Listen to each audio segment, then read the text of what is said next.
Hi, how's it going? This is Resident of Collinwood for YouTube, back with another Dark Shadows video for you guys and gals, and I'm here to talk 1841 Parallel Time some more.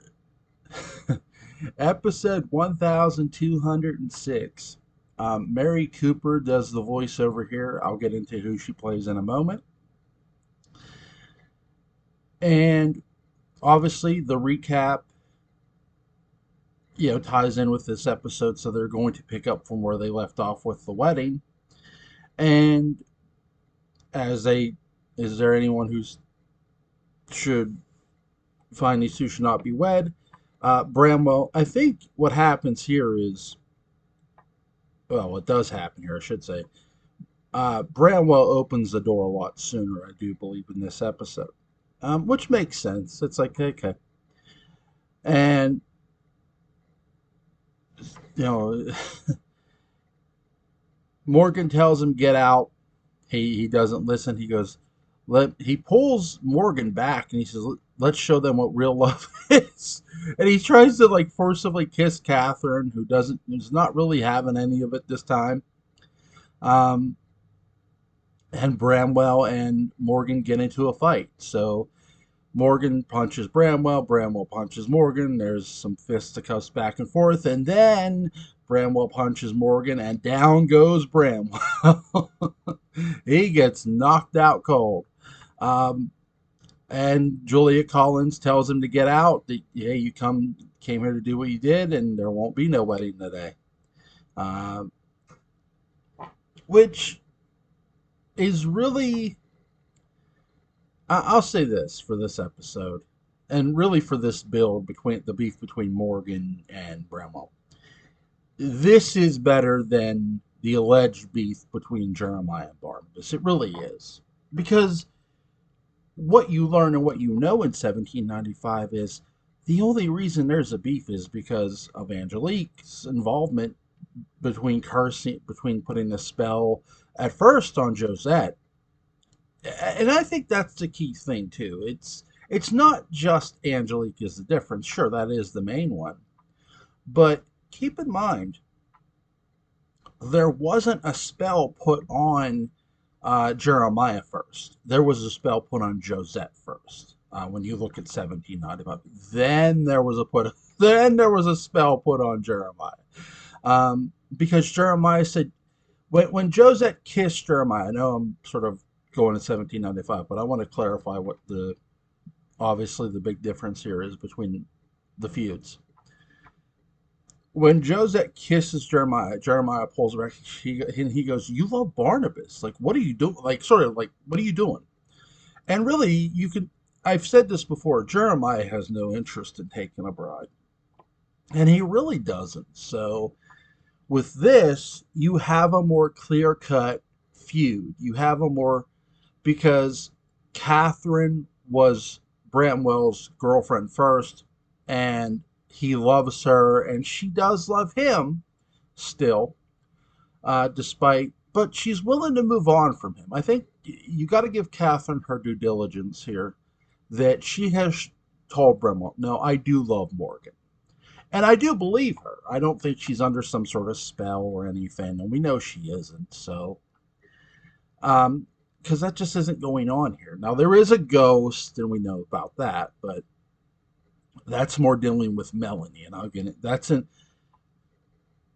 this episode too, where Melanie's sort of dealing with certain issues, and I'll get into that here in a moment. So Bramwell and Morgan have more of a legitimate feud than what Jeremiah and Barnabas ever did. And yes, the there is gonna be a duel. I don't think I need to say a damn word. Do I? Do I really need to say anything about a duel that involves the Collins men? Okay, at all? Do I? No. But before I get into the duel, we see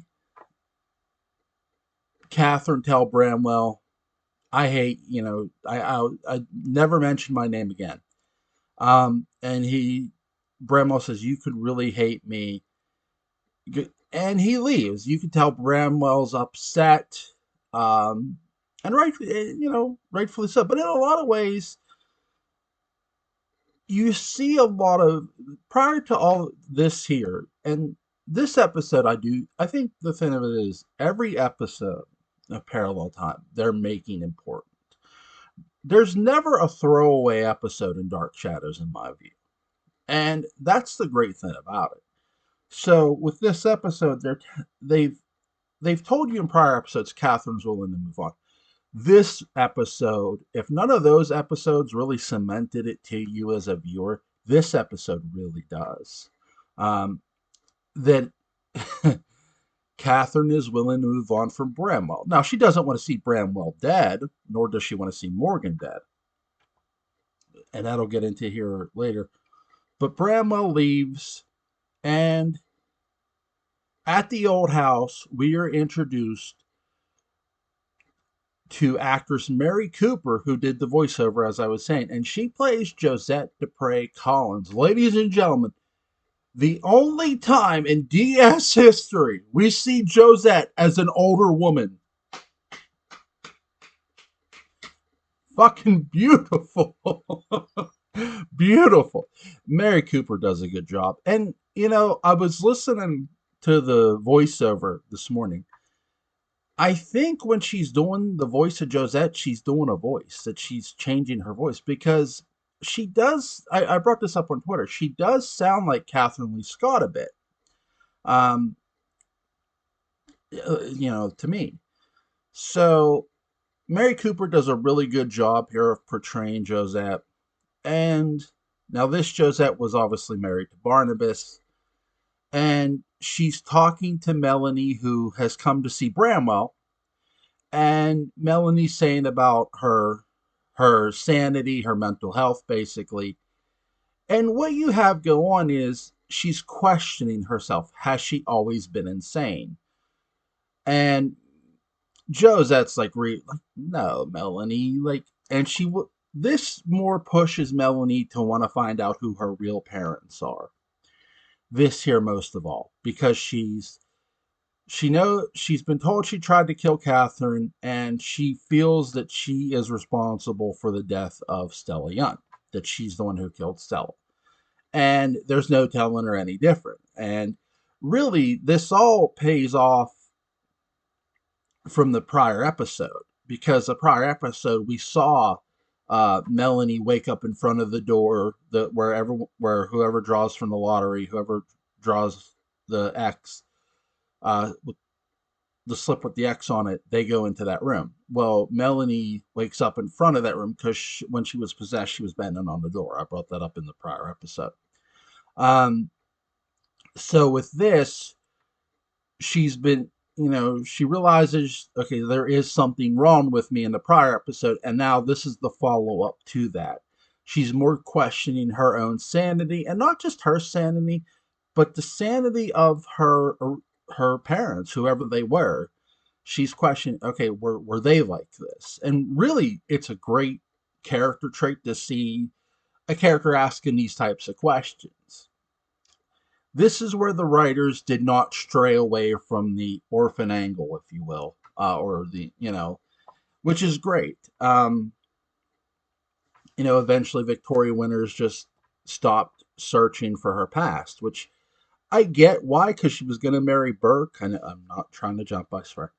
But anyway, so she's talking to Josette, and Josette tells her, Melanie, that's not going to matter. And really, you're not crazy. You're not insane. And she tells Melanie she really needs to speak to Bramwell. And this is where they cut back to the Great House, to where Morgan is waking up. He's saying, Bramwell. By the way, we also see Bramwell come in and say he's no longer welcome at Collinwood because he got into a fight with Morgan. And Josette, Bramwell's mother, is like scolding him, and she's like, "Oh," he's like, "I don't even want to hear it from you." Think of everything we know about Josette in the other timeline, right? And now Josette is this living, breathing person. She's not a ghost. She didn't jump off Widow's Hill because of a spell. I will say it felt good, but it sort of gave you a goosebump feeling too, because it's like you think about this woman's fate in another time band. God, is it eerie? Like watching this episode still gives me chills thinking about Josette's fate in the other time band. Okay, and that's my question to you guys: does it give you folk, guys and gals, chills? Because it gives me chills. Um, so after that, obviously we see Morgan waking up, and he's pissed. He's upset that he lost the fist fight to Bramwell, and you see Catherine and Julia talking to him, and Catherine's like, we'll just summon the minister. We'll get married. No one will have to know.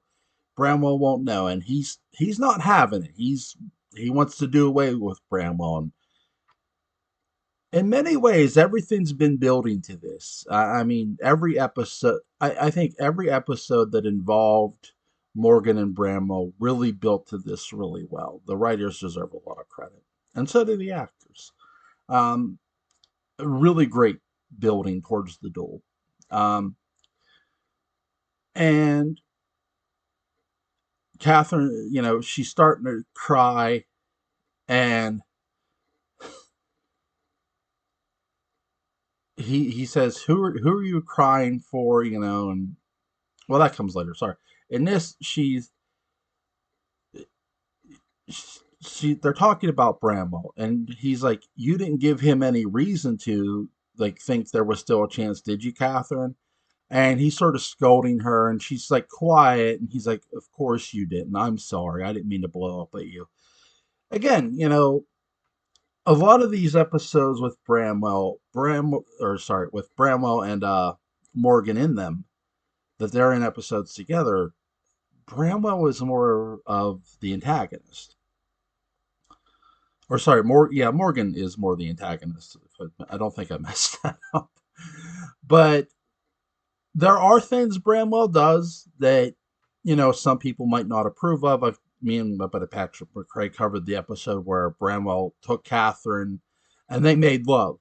And the way, again, we brought up the way the writers wrote that situation is here. Look, this isn't the first time they've made love. They are obviously lovers, quarreled lovers now, but Catherine, you see Catherine in, like, I think it's like now 3 episodes ago, where Catherine's laying on the bed and she looks satisfied, and you see Bramwell buttoning up a button on his shirt. They made love, and he said, "Are you angry with me?" And she says, "No, I can't be angry with you." And and she holds his hand. But that episode too is cementing even more that Catherine does love not just loves Bramwell, but loves Morgan too, because she tells Bramwell after they've made love, "But I do love Morgan." She tells Bramwell that right then and there. Sorry. And so Morgan is not happy with, obviously Bramwell breaking up the wedding. And Julia finally concedes that, okay, to Bramwell and to Catherine, that Catherine is what this family needs. And he's like, "Oh, you were against the wedding," which Julia was. What Morgan's bringing up is true. And it isn't, I think right there, it doesn't come off as antagonistic. I can't just completely view every word that Morgan says as antagonistic. It's not always antagonistic. Um, it's more just fact checking the things that have happened, like things that people have said, things that people have done. And Morgan's sort of, I think, where Morgan's trying to hold them accountable to their words. And I think that can come across as antagonistic a bit, Does it always? No. No, it doesn't. I think it more comes across antagonistic to Bramwell most of all. Um, sorry, excuse me. And Julia Collins says a, a she's what this family needs, a woman with common sense. So, and I agree, Catherine does have a lot of common sense. And Julia Collins leaves, and Catherine leaves to get um, headache pills for Bramwell. So by the time she comes back, Morgan is gone. So by the time she leaves Morgan because he has a headache to get. She's trying to catch a doctor who just left to get pills for a headache, and by the time she comes back, Morgan is gone. And in the old house, we see Josette still cutting a promo and scolding Bramwell. I almost called him Barnabas, but still scolding Bramwell. And there's a line too that Josette utters, and it's a mention to this timeline, this time band's Barnabas. You are just like your father. You live in the darkness. So, and I want to touch upon that by the end of this episode. You have this situation now that Josette goes up the steps. You hear the door open and close. And Bramwell looks, he gets up, he goes, "You've come to kill me." And, no surprise, it's Morgan. And he's got the gloves, and he takes the gloves. He goes, "I challenge you to a duel." And he takes the gloves across Bramwell's face. Bramwell sort of like, I expected this. And he did. I mean, he brought this upon it, too. Both did in every way. I think that's where you kind of go, okay, Morgan may be a bit of an antagonist, but Bramwell has sort of brought this upon himself too. Both have sort of done enough to sort of cause this. And Morgan says that I knew you and I would fight one day. Just I thought it would be with our fist. That happened in the house. We know who won that fight. And I think pistols are better. And you hear Catherine say, "No, there will be no duel." But you know, Morgan says, "You can't stop us." The challenge. And they leave, and Catherine sort of looks at Bramwell, and she's like, "You caused this," and they both did. So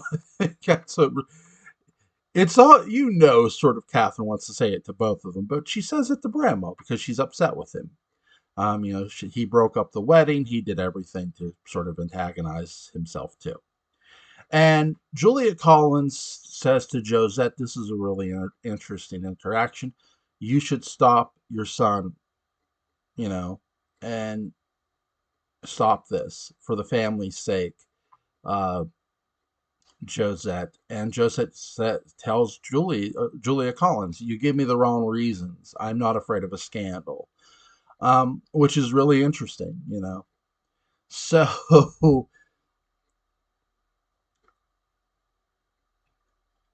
you have. I'm trying to think if there's anything else I missed because I don't want to miss anything. Um, I don't think so. Now they agree to meet at dawn by the gazebo, and 10 paces. There's a really interesting scene. Bramwell extends his hand to shake Morgan's. Morgan's does not extend his back.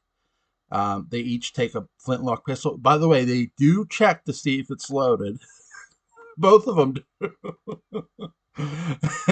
And they count. They start walking, and you can hear Morgan and Bramwell counting in unison as they're walking away from each other. And then they get to 10, and the episode ends. Something I want to bring up. Something Josette had said. Could this imply that Barnabas became a vampire in this timeline? I think Barnabas had gotten sick, if memory serves me, but that's a whole nother matter. You know, it's really important that this arc be separate from from the other time band, because really it is.